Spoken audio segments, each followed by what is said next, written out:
gold is relatively unchanged relative to the NASDAQ. Look where it was in 2011.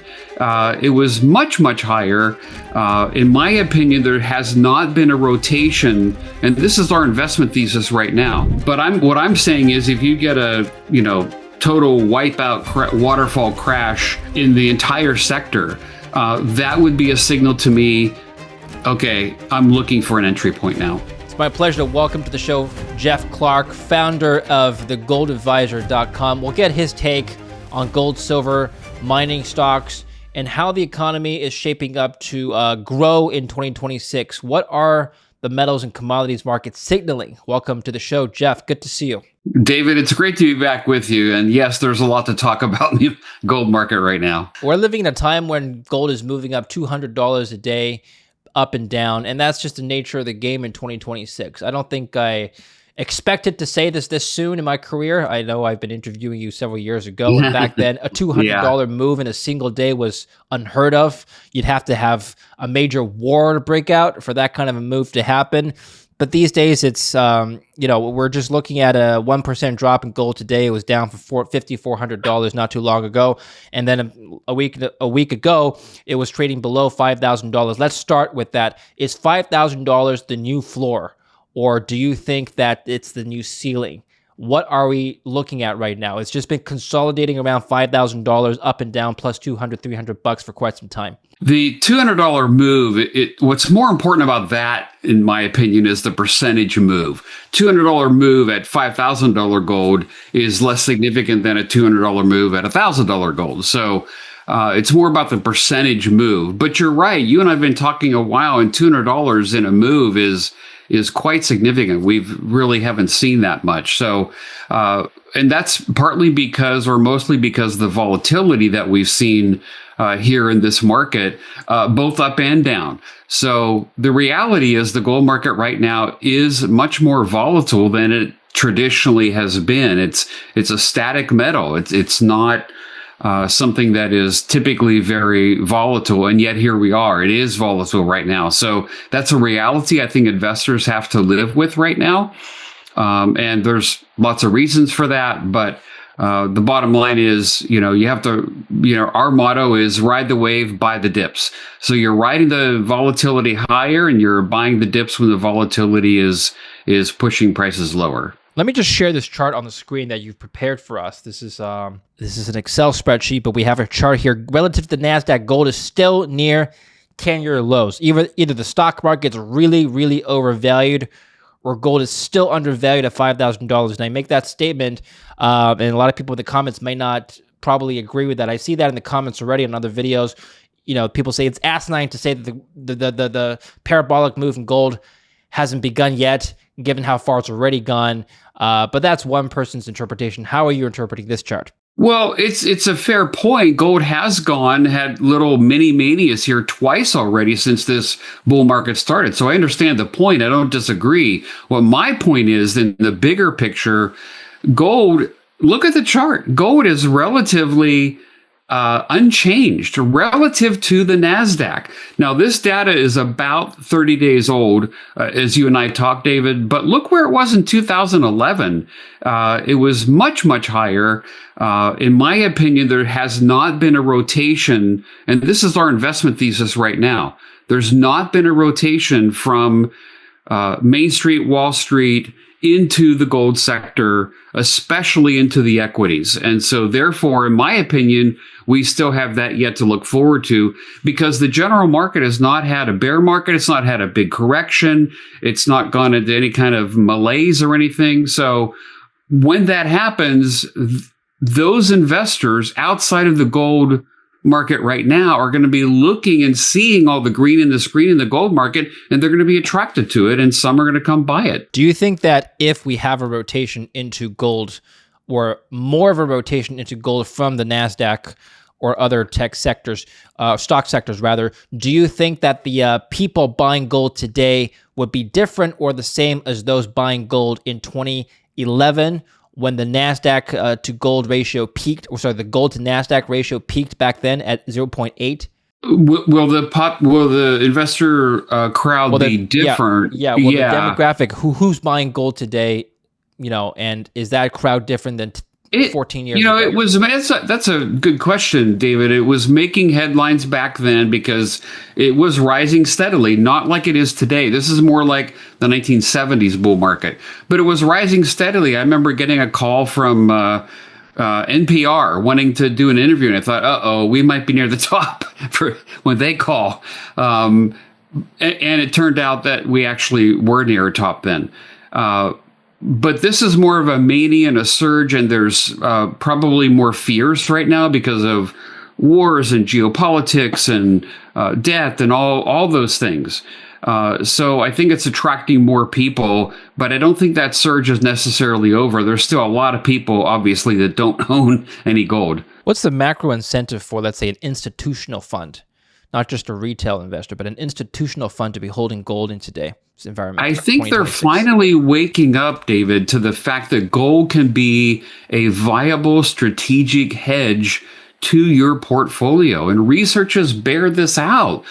Going all the way back to the 1960s, the ideal amount of gold to own in your portfolio is about 20%. That's the ideal risk-reward ratio for how much gold should be in your portfolio. And I think, institutions don't typically own anywhere near that, but they're waking up to the fact that gold is, they may not view it as money, that's fine, but they do see it as a hedge, and it can hedge against all types of, from uncertainty to calamity.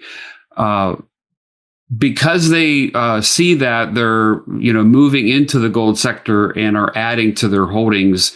That's been a trend that's been in motion. I don't see that really letting up anytime soon. And that's mostly because of all the geopolitics and, tariff concerns, et cetera, et cetera. Well, let's say you're an investor who's gotten into gold a few years ago and you're still holding. I think the obvious question for you is, when do we get out? What signals would you look for to answer that question, Jeff? It's a fair question. I don't know that I'll ever sell all my gold, but I think for me, take some profits. Yeah. I take some exactly. That's a good clarification. I want to take some profits if it gets, really, really overvalued. And overvalued would be that chart that you showed relative to other assets. Gold is overvalued relative to them. When that ratio dramatically changes, and it'll have to dramatically change even from here, even with the price we've had, the rise in gold and gold stocks in some cases. That ratio would have to dramatically change for me to want to take some profits. I want to participate in the wealth transfer. That's the whole point. I know some people, you never sell your gold. I understand that, but I'm going to want to take some profits because I want to participate in the wealth transfer. I want to buy a condo on the beach. And there you go. I can do that. I can also use the profits from gold to buy undervalued assets. And that may end up being common stock. So we'll see when the time comes. We're nowhere near that. But that's the idea for me and when I would want to begin to take some profits in my gold. Before we continue with the video, let's talk about today's sponsor, Monetary Metals. With gold prices having hit all-time highs, we know why people hold gold. It's because it's real money. But what if your gold could do a lot more than just sit in a vault? Well, that's where Monetary Metals comes in. They offer a way for you to earn a yield on your gold paid in physical gold. Through their leasing marketplace, you can earn up to 4% yield per year in gold. That means instead of storing your gold in a vault and letting it sit idle, you can lease it out to vetted businesses in the gold industry and get paid in more gold. Thousands of investors are already earning a monthly yield in gold and silver through Monetary Metals. So scan the QR code here or go to monetary-metals.com/Lynn. Link in the description down below to learn more. Don't just hold gold, put it to work. Let's tie this into current events. Right now, as we speak on the 24th of February, it looks like there may be a kinetic war between the U.S. and Iran, and possibly between Israel and Iran. Two aircraft carrier strike groups are now positioning around Iran, and it looks like the largest military buildup around the region since the Iraq War. Jeff, let's suppose we have a volley of missiles flying sometime in the next week. We don't know. I'm just speculating, and the whole thing could simmer down. But it's looking like this is a bit overkill for just posturing. But let's say we do get kinetic action. What happens to the commodities? Oh, well, they're going to go berserk. If there's really missiles in the air, gold, starting with gold, it's going to fly. Silver, all commodities, because it's going to impact all commodities, and people will be more interested in holding hard assets than paper assets. So let's hope that doesn't happen. Maybe it's just a show of force, but if it does, we're going to see, the metals in general move substantially higher. And besides the Middle East tensions, what other geopolitical and or political events could move the needle on commodities this year? Oh, I probably don't need to outline them all. Everybody's probably well aware of them from the news. But, you have everything from tariffs to debt concerns. Everybody talks about the debt, but really nothing has ever happened with the debt. It's not blown up. The dollar's gotten weaker, but the debt load is just continuing to march higher with no seeming consequences. So that hasn't even happened yet. So for me, the big end game is probably some sort of financial or currency, issue that pushes gold substantially higher. And that could be, near the end game of the run in gold. We'll see. But, with all currencies fiat today, that's never happened in the history of mankind. So who knows how this is going to play out, but it could be ugly. And either way, gold would be going higher in that scenario. Well, let's talk about the debt issue. The CBO is projecting a $1.9 trillion deficit for the fiscal year of 2026. That's about 5.8% of GDP. And then debt held by the public has reached 101% of GDP. Interest payments have hit $1 trillion annually. This, of course, is not a new development. It's been a long time trend. Has gold reacted to these developments, or are they not related at all? I don't think it's really related yet, David. Like I was saying, I don't think anything's really happened yet with the debt that's impacted gold. A lot of people are aware of it, but they're more concerned about the immediate issues of, tariffs, geopolitical concerns, missiles in the air, things like that. So the short-term goal is more concentrated on those things and reacting to those things.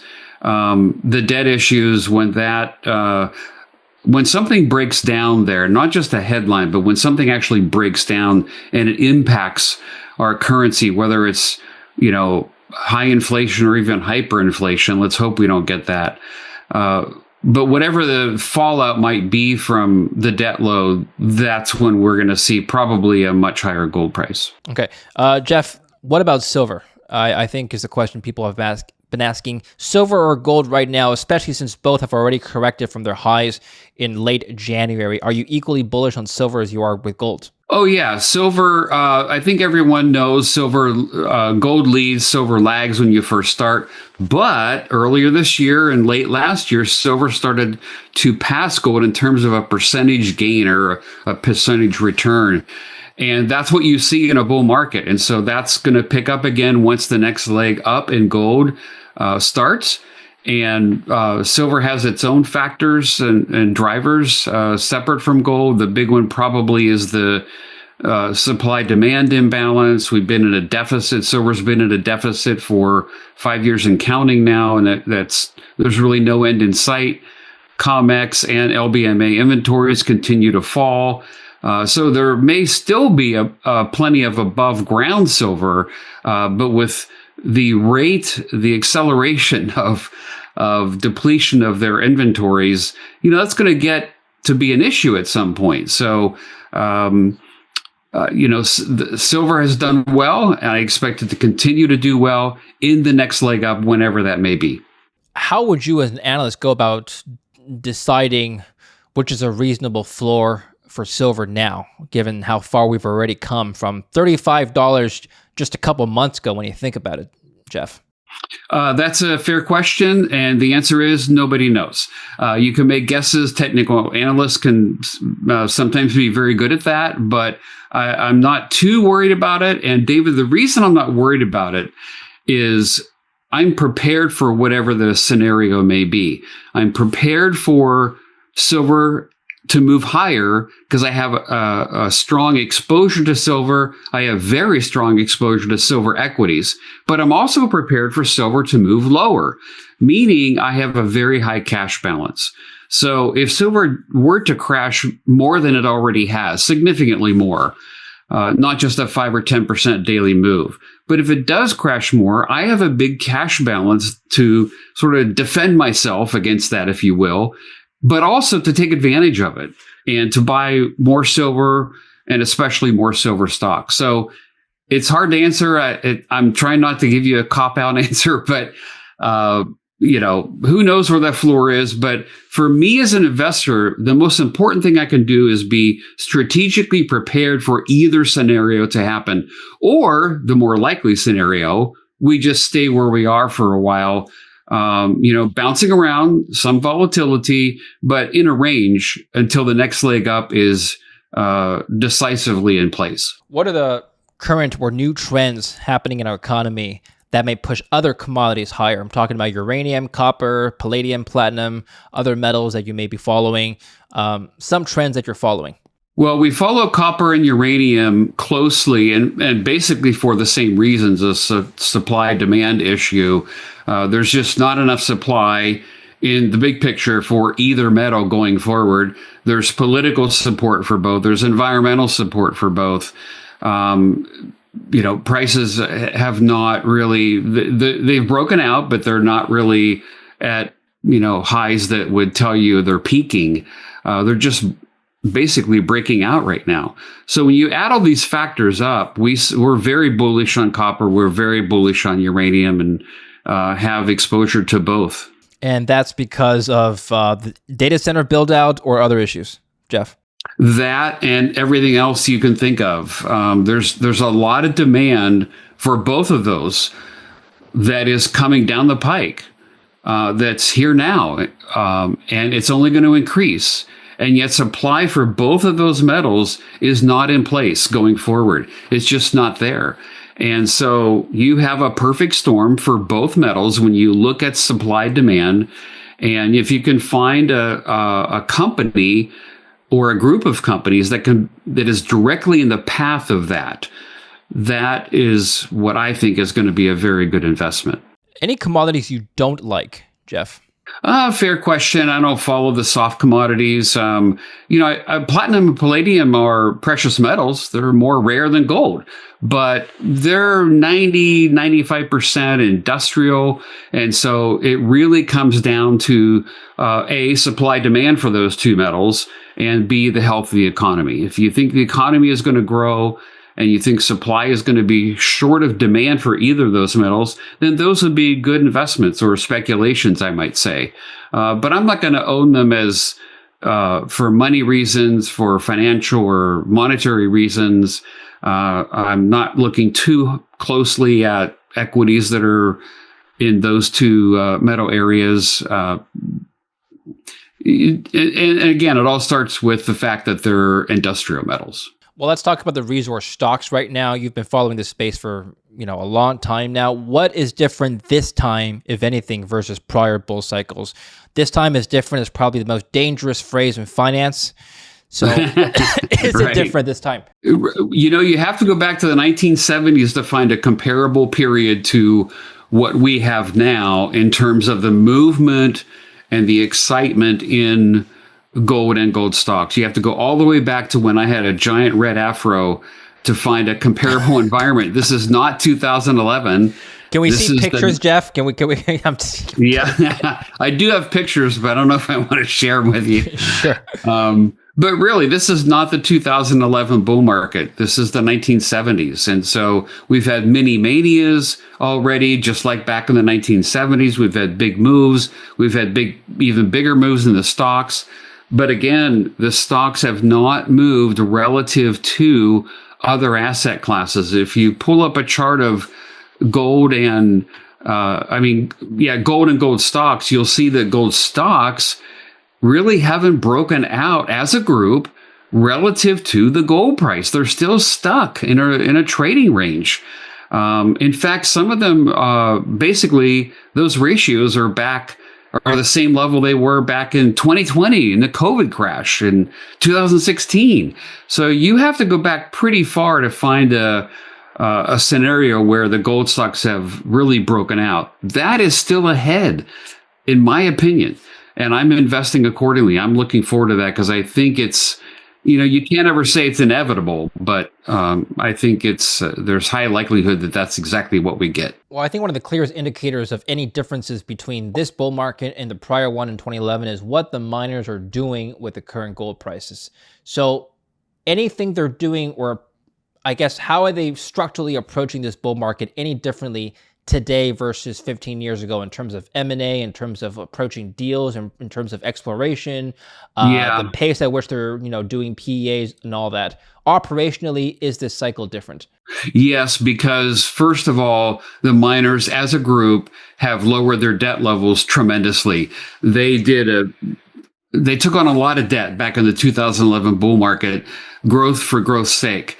And that hurt them, and they were punished for it, when gold crashed in 2013 and then went into a big malaise there. So that's the first thing. They cleaned up their debt loads. In fact, we're approaching as a group, net debt zero for the producers as a group. The second thing is we've had high inflation. And I remember when this bull cycle started, some were pointing out, because inflation was really running hot then, that, hey, the miners aren't going to make any money because then their costs are going up. Well, their costs went up, but guess what? The gold price went higher. So the margins, believe it or not, have actually expanded and went higher in a high inflationary environment. It's kind of crazy to think about, but costs went up this much.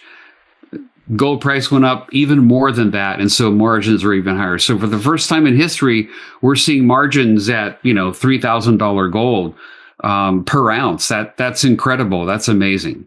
Okay. The M&A landscape.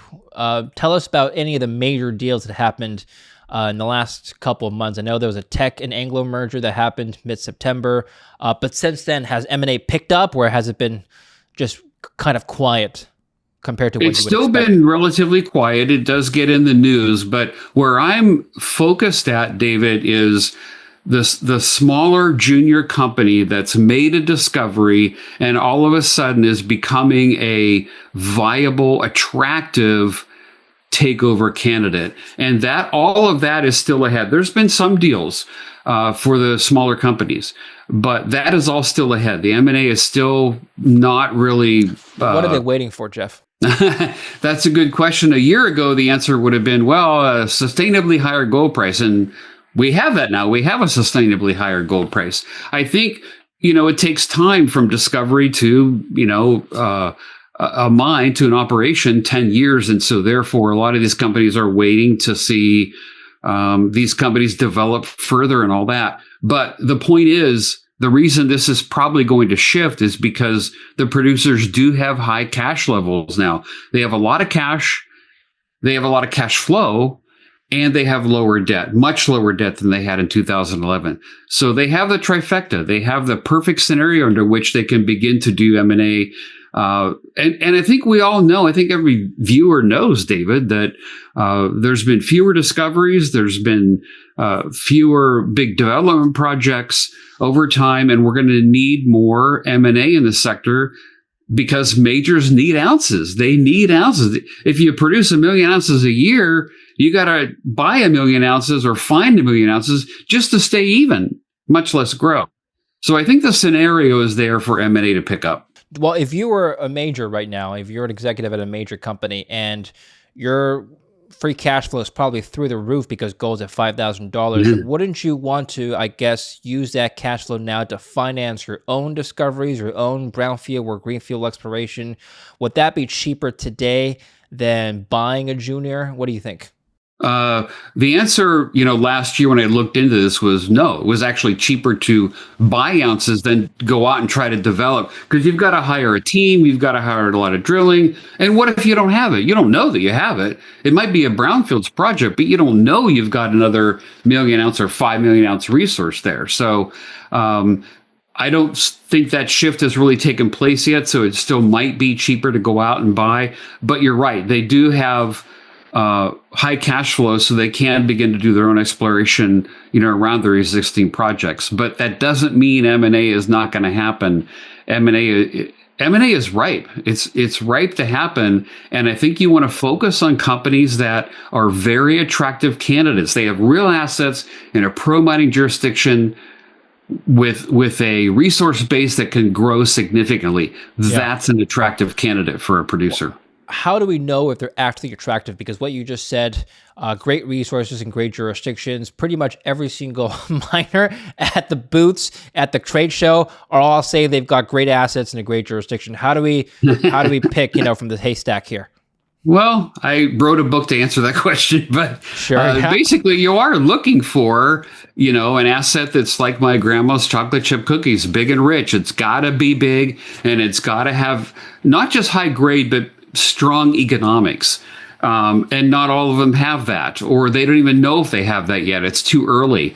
Pro-mining jurisdictions, there's only, 6, 8, 10, 12, in my opinion, that you really want to look at. They're going to hesitate if it's in a second world country. They're not going to go to a third world country. And then the people behind it, someone that can advance it. Jeff, at $5,000 gold, are all projects economically feasible now? Or, basically, is it an environment where we can just buy anything? Is that what's happening right now? Yeah, you still want to buy best of best. You still want to ask the prettiest girl out to the dance. So I think, you can buy any asset because it might be profitable, but you have to look under the hood and make sure there's not a lot of bugs and things like that in there. So you still want to focus on best and best. And I'm talking to the producers, but I'm also talking to us as investors. Focus on best of best. Well, give us an example. You don't have to name names, but give an example of a bug that you might find in a company that, screen here, and that's a red flag, and you'll move on. Let's say, how about refractory ore? Okay. So they have a deposit, they have 1 million ounces, or they have 3 million ounces. Sounds pretty good, right? And the grade's decent. It's in a pro-mining jurisdiction, but it's refractory ore. And refractory ore, for those that don't know, is very much more expensive to process, and therefore your costs are going to be higher. There are mines that are operating, at $3,000 gold cost. So they still have a margin, but their gold cost is twice what the average industry is because they have refractory ore. So that's one thing you want to look at. So Jeff, right now, are you more interested in silver or gold miners, or do you not differentiate? I'm interested in both. That's not a cop-out because both are going to do well, but I'm more specifically looking at individual companies and if they have what it takes to materially advance a project or make a big discovery. That's what I'm focused on, is the company, and less about whether it's gold or silver. Gold and silver are both going to do well going forward. The management team, how important is a management team's experience versus just geology, for example? Can you, let's say you were to pick between two kinds of scenarios, a relatively inexperienced management team, but sitting on a rich ore vein versus let's say a very experienced management team, but they have, let's say, a more geographically challenged jurisdiction. Where would you go? Or a more geologically challenged question, because you always want to look at pro-mining jurisdictions if you can. So I think it was Doug Casey used to always say, I'd rather have a mediocre project and a superb management team than a superb project with a mediocre team, because the team can always mess up. They can goof up, and they frequently do. And they're just plain not lucky. They may not find what they're looking for, and that's maybe not even their fault. But you want to have a strong management team, an experienced management team, a previously successful management team, because they'll know how to handle a situation that arises where, okay, we didn't hit there when we thought we would. Is this a viable project? Do we drop it, or do we refigure our geological theory of it and re-drill over here? Whereas the inexperienced team may not know how to handle that quite as well. So you've got to go for a team that's demonstrated success in what you're investing in right now. Do you personally like companies that are transitioning into developers, or maybe developers transitioning on the cusp of transitioning into a producer and they're just invested, where maybe they've just entered a JV to produce? Or do you like companies really early stage, just about to make their first, PEA or start drilling? Well, very early stage would be somebody who hasn't even made a discovery yet. And I do like those plays. They are obviously higher risk. They do not all work out. But boy, if they hit, plenty of examples that have hit here in this cycle already, and their stocks go up 200-300% in one day. So I do like that. It's a little higher risk, but hey, my dad was a gold presser. That's what we did, right? So I like that. The early stage developer, that's a little more challenging for a stock investor because you're entering the boring phase where you've got to do permitting and development and all this stuff. And that takes time. It takes years to do that. I do like the developer that's about to declare a commercial construction decision, because then the clock starts for the re-rating to when they actually pour first gold. And that period in there, as I've said many times, is you have a 90% chance of a 90% gain in the stock in an average of about 18 months. That's about as sure as you can get in the mining sector. For as speculative as this is, that's a pretty good bet right there. So I do like those pre-producers, let's call them, especially when they declare a construction decision. That can be an exciting time. How do you find, or what are your thoughts on the de-risking process? I'll explain what that means. So I've talked to some miners whose market caps have grown tremendously over the last year, as you can imagine. And as they've matured by size, now they're trying to, I guess, de-risk their portfolio. Maybe they've got a few projects in their jurisdiction of operation, and they're prioritizing the projects that are closer to becoming developed versus the more greenfield exploration projects. This makes them a little bit less risky and also a little bit more attractive for institutional funds like sovereign wealth funds and pension funds and so on. But where does that leave you, the retail investor? How do you feel about that strategy? That's good. And sometimes what they'll do is they'll spin out those other early stage projects into a new company, and you would get free shares in them. So I do like that. And I do like companies that are focusing, 2 years ago, David, all the companies were focusing on getting to production and then using that usually small operation to fund further exploration. And that's dramatically changed now because you don't need to worry about that. The gold price environment has changed that. You can go on and continue to try to build out your resource and make it bigger before you worry about putting it into production. I personally like that strategy because I want to see how big this thing is, A, and B, I don't want the company to get labeled as a small company with a small asset. Because once they get labeled, it's very hard to change that. Even if you can someday prove up a big resource, you've been labeled, you're fighting against the current in that scenario. So I like it when they pull back and instead of rushing to try to put something in production, let's see how big this thing is first. When do you decide to cut your losses and move on from a junior who maybe for years haven't made a discovery? You could keep holding on and say, well, one day they'll get it, versus, you know what, it's time to move on. How do you? Yeah, that's a good question. And the answer used to be, well, I'll wait and see, if they can redo the drilling at a project, they need to move over to a different, part of the project or something. If they fail in their drill campaign that was usually assigned, it's not always assigned. Sometimes it takes 2, 3, 4 drill campaigns to make a discovery. But for me, the big issue is management.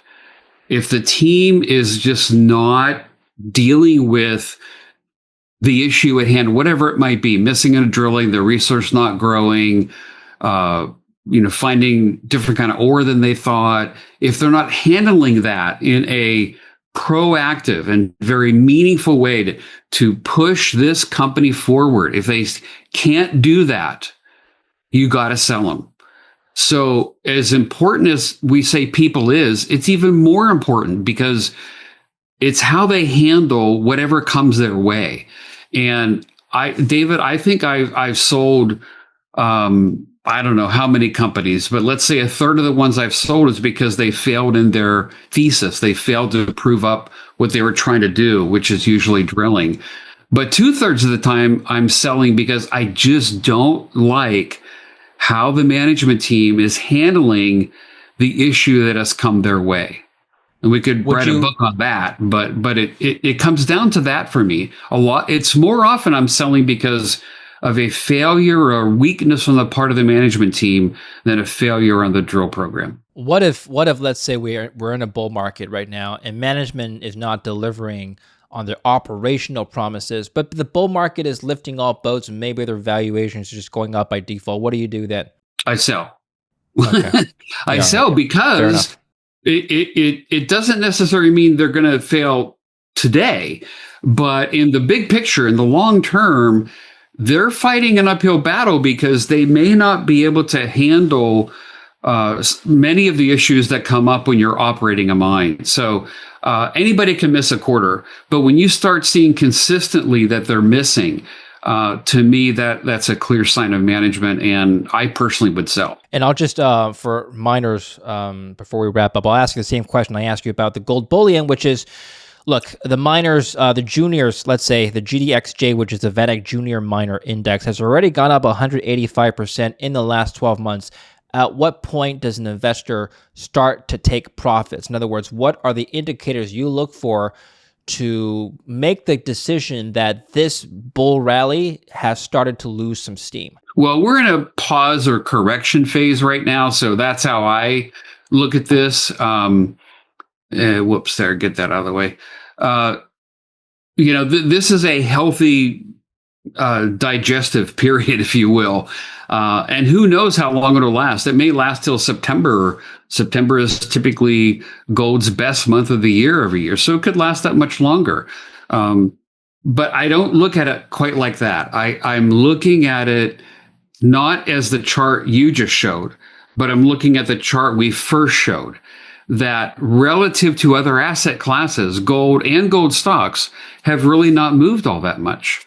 They've not broken out of their trading ranges when you ratio them to other major stock indexes. So I'm forced to be bullish because of that, David. I have to be bullish and remain long. Now, that doesn't mean one doesn't take profits.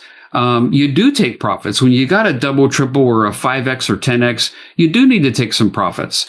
It's healthy. It's how you build your portfolio bigger. When you take profits on a 5X, guess what? You could buy 4 other stocks with that profit and still have exposure to your original investment. So, it's a balance. Everyone has to decide for themselves, but I do encourage taking profits because it's how, and I say this in the book, I show this in the book, that it's built my personal portfolio much bigger because I did that. But I'm riding it, and I'm going to continue to ride it. I think there'll be another uptrend because of the ratio of our little tiny market to other indexes and other stock funds. So, final question, what mistakes have you made in the past as an investor that everybody's made mistakes, but a few mistakes that have really changed the way you look at the resource sector today? Well, the biggest one, and I talk about this in the book too, is in 2008, I was working for Doug Casey's group, and we put out an alert it was right around Halloween of 2008, and that turned out to be the bottom of the market. But that was a very scary time, if you remember. The big crash and what happened economically for the years to follow was very scary. Yet we put out an alert saying, hey, look, if you want to take a dare, now would be a good time to take advantage of buying some junior stocks because they'd gotten so cheap, and they really had. They were selling for less than 10 cents on the dollar. I didn't do that. I was a little too frightened, to be frank about it, and it was a scary time, and I did not take advantage of that. And within 6 months, even less than that, we were getting thank you letters all over the place from investors who thanked us for encouraging them to take advantage of that sell-off. And as I read through all those, David, I remember thinking, you know what? As scary as that was, that strategy worked, buying the crash. And so I vowed to myself that I would not let that happen again. And years later, what happened? We had COVID. We had the COVID crash. Talk about a very scary time. And it was March of that year, 2020. And I remember seeing silver get down to like $13 an ounce. The gold silver ratio at 120, 125, somewhere in there. And as scary as that was, I said this publicly on Twitter, it was Twitter at the time, I'm jumping in, and I did. And I jumped in very aggressively. And by September of that year, my entire portfolio, not one or two stocks, my entire portfolio had gone 4x. So you could say I love big dips, and I cannot lie, because that worked. And if we get another big crash like that, David, I will be a buyer. But I learned from that. That's the point. I learned from that episode. The correction in early February didn't constitute a big enough crash, was not the same scale. Oh, I was buying. I'm still buying. Yeah. Selectively, of course. But what I'm saying is, if you get a total wipeout waterfall crash, sure, in the entire sector, that would be a signal to me. Okay, I'm looking for an entry point now. Excellent. Jeff, tell us about your current work and where we can find you. You mentioned you have a book, and tell us about the book and tell us about your other writing. Everything's under thegoldadvisor.com. Everything's there, including the book Paydirt. Peter Kraut focuses on silver with us. He has a book there as well. We have 2 free letters. We have 2 pay letters. We have a premium service. We just hired a marketing manager. We have a full-time admin. I just hired a geologist. Our staff is really built out, and we're very excited. And a lot of that hiring has been a result of the demand, a result of what's happened in the market. I'm trying to meet demand. And our motto is, we will do everything in our power to fully capitalize on this bull market, and it is not over. Jeff, thank you so much for your time. We'll put the links down below, so follow Jeff's work there. Appreciate it. We'll see you next time. Take care for now. Great. Thanks, David. Thank you for watching. Don't forget to like and subscribe.